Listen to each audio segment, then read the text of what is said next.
반가. 안녕하세요. 박용덕입니다. 방문각 8회 모의고사 마지막 시간 31번부터 보도록 하겠습니다. 토지거래 허가구역에 대한 설명으로 틀린 것입니다. 토지거래 허가제도가 보통 한 문제 정도는 시험에 출제됩니다. D것이 틀렸네요. 시장군수구청장은 선매협의가 이루어지지 아니한 경우에는 지체 없이 허가 또는 불허가 처분을 해야 됩니다. 무조건 선매협의가 불성립됐다고 불허가 처분해야 되는 것은 아닙니다. 따라서 1번이 정답이 되겠습니다. 한 개 D것만 틀렸습니다. D것만 틀렸고요. 나머지는 다 옳은 내용이 되겠습니다. 그래서 선매협의가 불성립돼도 그것이 허가 불허가에 영향을 미치지 않습니다. 기역은 허가구역 지정 공고하면 5일 후에 효력이 발생하고요. 그 다음에 선매가격은 감정가격이고요. 매수 청구했을 때 매수가격은 공시지가죠. 그 다음에 리얼에 허가받으면 금인받은 것으로 봅니다. 그 다음에 허가 위반하면은 2년 이하의 징역이나 100분의 30에 상당하는 금액 이하의 벌금이고요.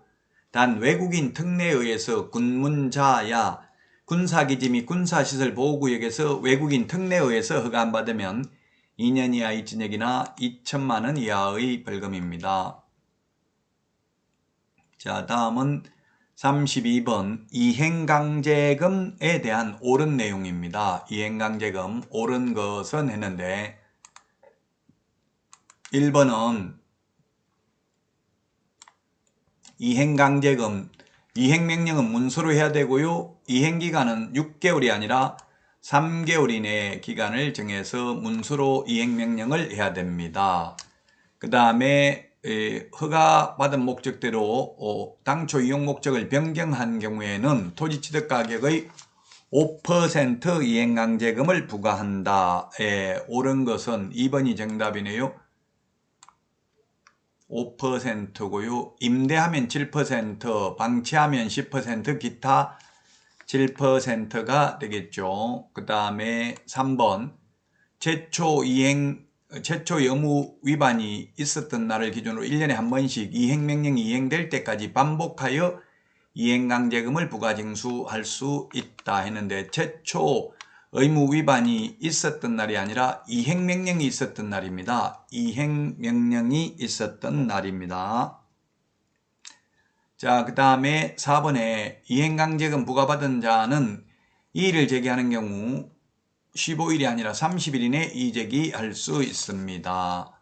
5번에 시장군수구청장은 이행명령을 받은 자가 그 명령을 이행하는 경우에는 새로운 이행강제금의 부과를 즉시 중지하되 명령을 이행하기 전에 이미 부과된 것은 징수하여서는 아니 된 게 아니라 이미 부과된 것은 징수하여야 합니다. 따라서 2번이 정답이 되겠습니다. 자, 다음은 33번 문제 보도록 하겠습니다. 33번 포상금, 부동산 거래 신고 등에 관한 법률 포상금에 대해서 틀린 것입니다. 부동산 거래 신고 등에 관한 법률 포상금 틀린 것인데 정답은 5번이죠. 실제 거래 가격을 거짓 신고한 자에 대한 신고 포상금은 과태료 금액의 100분의 30, 100분의 30이 아니라 100분의 20이죠. 한도액은 1,000만 원이 되겠습니다. 따라서 5번이 정답이 되겠습니다. 우리 부동산 거래 신고 등에 관한 법률상 포상금 지급 대상이 뭐냐 하면은 제가 거짓, 해임, 허가 이렇게 암기를 하라고 했습니다. 6개인데요. 거짓 신고한 경우, 그 다음에 거래하지도 않았는데 거짓 신고한 경우, 해제되지도 않았는데 거짓으로 해제 신고한 경우, 임대차 신고를 거짓으로 한 경우, 허가받지 않거나 부정한 방법으로 허가받은 경우, 그 다음에 허가받은 목적으로 사용하지 않는 경우가 포상금 지급 대상이 되겠습니다. 과태료의 경우 과태료 금액의 20%가 포상금이 되겠습니다. 30% X 5번이 정답이 되겠습니다. 자, 다음은 34번 장사 등에 관한 법률 틀린 것입니다. 장사 등에 관한 법률 틀린 것은 했는데 정답은 3번이 되겠습니다. 종중, 문중 자연장지는 허가받아야 된다 했는데 미리 신고하면 됩니다. 가족 자연장지도 미리 신고하면 되죠. 개인 자연장지는 사후 30일 이내 신고고요. 법인 자연장지는 미리 허가받아야 됩니다. 1번에 매장 신고는 사후 30일 이내고요. 그 다음에 분묘 설치 기간 2번 30년이고요. 한 번 연장할 수 있습니다. 그 다음에 5번에 보면 공설묘지 안의 분묘 1기 및 그 분묘의 상석, 비석 등 시설물 설치 구역 면적은 10제곱미터, 합장은 15제곱미터인데요. 합장 20제곱미터 X로 출제된 적이 있습니다. 자, 다음은 35번 문제입니다. 농지법입니다. 농지법. 문제 좋죠. 이게 지금 농지법 8월 17일 2021년 8월 17일 날 개정된 내용을 내놨네요. 좋습니다. 2번이 정답입니다. 옛날에는 이행관계금이 100분의 20이었는데 2021년 8월 17일부로 개정됐습니다. LH 직원들 그 광명, 시형, 신도시 투기하는 것 때문에 바뀌었죠. 이제 1년에 100분의 25, 그것도 감정가격, 중요한 거는 이게 감정가격 또는 개별 공시지가가 없으면 표준지 공시지가 중에서 더 높은 가액이라는 걸 주의해야 되겠죠. 높은 가액의 100분의 25입니다. 100분의 25 이행강경을 부과할 수 있습니다. 이게 다 농지법에도 나올 수 있겠네요. 농업진흥지역 내에서는 이제 주말 체험을 위해서 농지취득자격증명 받을 수가 없습니다. 진흥지역 내에서는 안 되고요. 그 다음에 3번에 농지 소유 제한이나 소유 제한에 대한 위반 사실을 알고도 농지를 소유하도록 권유하거나 중개하는 행위를 한 자는 3년 이하의 징역이나 3천만 원 이하의 벌금입니다.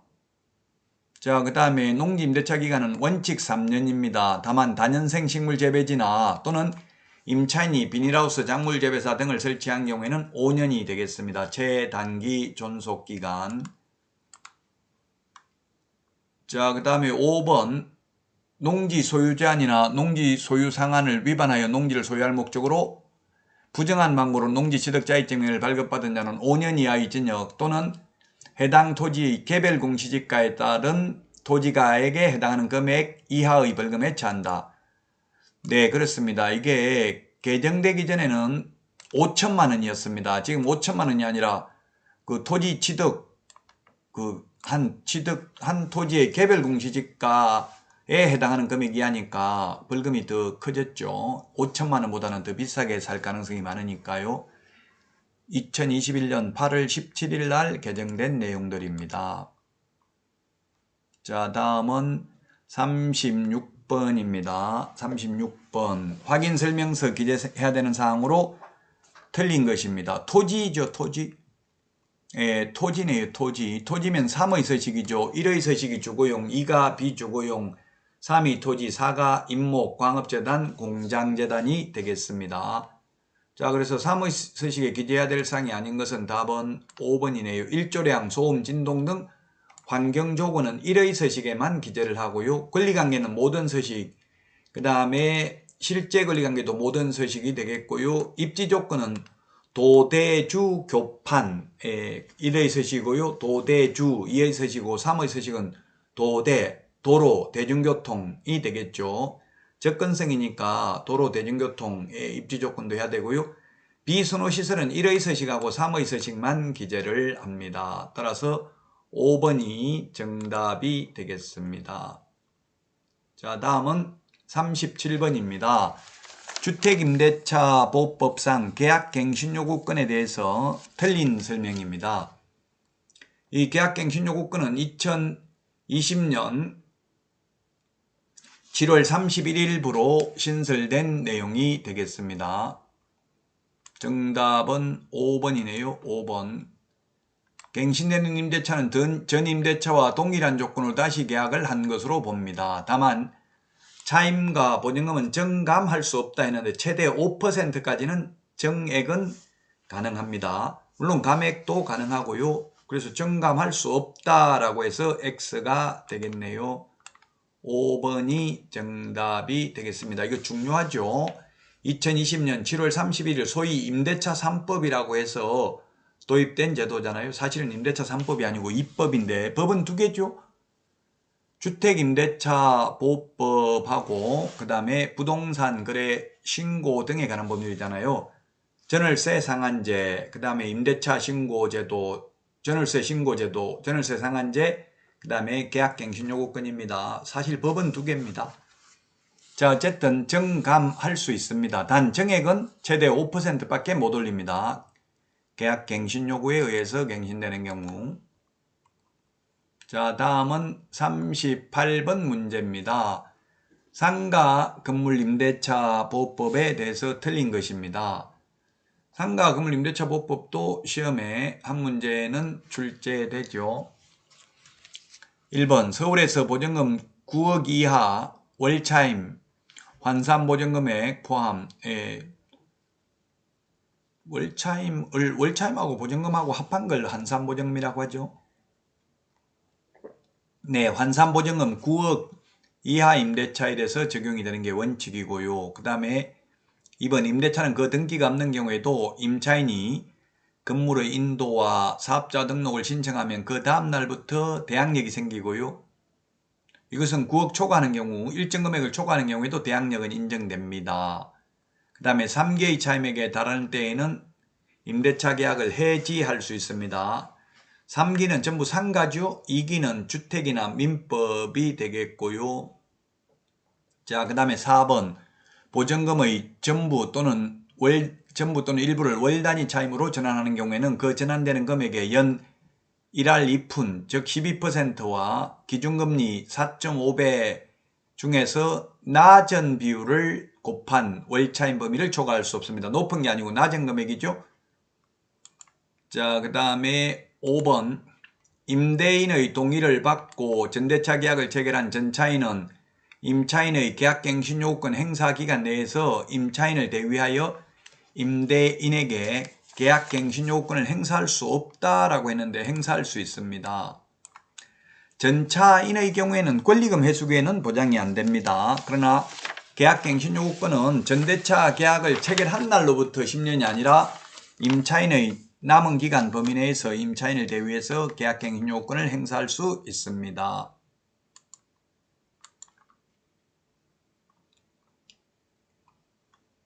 자, 다음은 39번 문제입니다. 틀린 것은 했는데 1번이 정답이 되겠네요. 1번. 부동산 중개업 폐업 신고를 하여 매수 신청 내린 등록이 취소된 후 3년이 지나지 아니한 자는 매수 신청 내린 등록을 할 수 있습니다. 즉 제지에서 등록이 취소된 게 아니라 폐업에서 등록이 취소된 경우에는 등록 취소되고 3년 안 지나도 다시 등록할 수 있습니다. 따라서 39번의 1번이 정답이 되겠습니다. 2번을 보면 매수 신청 대리인 등록을 받은 개업공개사의 자격이 취소된 경우에 지방법원장은 매수 신청 대리인 등록 취소해야 됩니다. 매수 신청 대리 업무를 하려면 반드시 중개사무소 배설 등록이 되어 있어야 됩니다. 자, 그 다음에 3번 매수 신청 대리인 등록을 받을 수 있는 자는 공인중개사인 개업공개사나 법인인 개업공개사만 가능하고 소위 부칙개공은 안 됩니다. 소위 중개인은 안 됩니다. 그 다음에 4번에 개업공개사는 매수 신청 대리 보수를 받은 경우에 예규에서 정한 양식에 의한 영수증을 작성하여 서명 날인한 후 위민에게 교부는 해야 됩니다. 보존할 의무는 없습니다.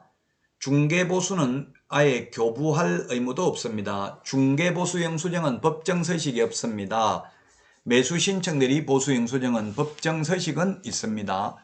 그리고 매수신청 대리에서는 서명 및 날인도 아니고 또는 날인도 아니고 그냥 서명 날인이라고 하고 있습니다. 굳이 분류하자면 이건 또는이 아니고 밋이라고 해석은 하는데 시험에는 예규 규칙에 있는 그대로 이렇게 서명 날인이라고 아마 나오게 될 것입니다.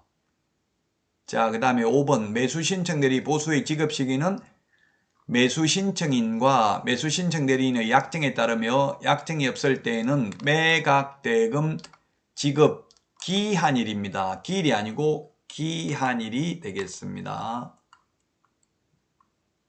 자, 다음은 40번 문제 보도록 하겠습니다. 민사집행법 설명으로 틀린 것입니다. 1번 압류는 채무자에게 그 결정이 송달된 때 또는 경매 개시 결정 기입 등기가 된 때 효력이 생깁니다. 네, 이거 기출문제입니다. 민사집행법은 워낙 방대하기 때문에 시험에 한 문제밖에 안 나오니까 다 할 수 없고요. 기출문제 위주로 볼 수밖에 없습니다. 또 경매 신청을 취하하면 압류 효력은 소멸하게 되겠습니다. 자, 그 다음에 2번을 보면은 강제 경매 절차 또는 담보권 실행을 위한 경매 절차를 개시한 결정을 한 부동산에 대하여 다른 강제 경매의 신청이 있는 때에는 법원은 다시 경매 개시 결정을 하고 먼저 경매 개시 결정을 한 집행 절차에 따라 경매를 합니다. 3번 맞습니다. 기출문제 지문입니다. 3번 채권가 매수신고인과 자순위 매수신고인을 제외한 다른 매수신고인은 매각기일 종결의 고지에 따라 매수의 책임을 벗게 되고 즉시 매수신청 보증을 돌려줄 것을 신청할 수 있습니다. 그러나 자순위 매수신고인은 채권가 매수신고인이 보증금 다 낼 때까지는 보증금 돌려달라고 할 수 없죠. 4번 지상권, 지역권, 전세권 및 등기된 임차권은 저당권, 압류채권, 가압류채권에 대항할 수 없는 경우에는 매각으로 소멸한다. 예, 그렇습니다. 무조건 소멸하는 게 저당권, 건저당권, 담보가등기, 압류, 가압류는 무조건 소멸하고요. 유치권, 분묘기지권, 법정지상권은 무조건 인수됩니다. 물론 유치권은 경매신청 기입등기 전까지 유치권이 성립되어야 합니다. 경매신청 기입 등기 후에 유치권이 성립된 경우는 대항할 수 없습니다. 즉 인수되지 않습니다. 그리고 말소 기준권리보다 선순위인 지상권, 지역권, 전세권, 임차권, 환매 등기, 가처분 등기, 소유권 이전 청구권, 보증가 등기 이런 것들은 말소 기준권리보다 선순위면 인수되고 말소 기준권리보다 후순위면 말소됩니다. 특히 전세권, 임차권이 시험에 잘 나오죠. 전세권, 임차권은 말소 기준권리보다 선순위면 인수되고 말소 기준권리보다 후순위면 말소됩니다. 자, 그 다음에 5번 자순위 매수신고인은 매수인에 대해서 매각 허가 결정이 있는 때에 매수의 책임을 벗게 되고 즉시 매수신청 보증을 돌려줄 것을 요구할 수 있다 했는데 매각 허가 결정이 있는 때가 아니라 매각 대금을 모두 다 낸 때입니다. 왜 차순위를 뽑습니까? 2등을 채권가 매수신고인이 보증금만 걸어놓고 잔금을 안 낼 경우를 대비해서 차순위 매수신고를 받아주는 거죠. 2등을. 따라서 만약에 채권가 매수신고인이 보증금을 안 내면 2등에게 기회가 돌아옵니다. 따라서 채권가 매수신고인이 돈 다 낼 때까지는 자순위 매수신고인은 보증금을 돌려달라 할 수 없습니다. 따라서 현실적으로는 자순위 매수신고를 할 실익이 없죠. 좋은 물건은 기회가 돌아오지 않고요. 안 좋은 물건만 기회가 돌아올 수 있을 것입니다. 40번에 5번이 정답이 되겠습니다. 자, 여기까지 해서 제8회 방문각 모의고사 해설 강의를 모두 마치도록 하겠습니다. 다음 해설 강의 때 찾아뵙도록 하겠습니다. 여러분 안녕히 계십시오. 안녕.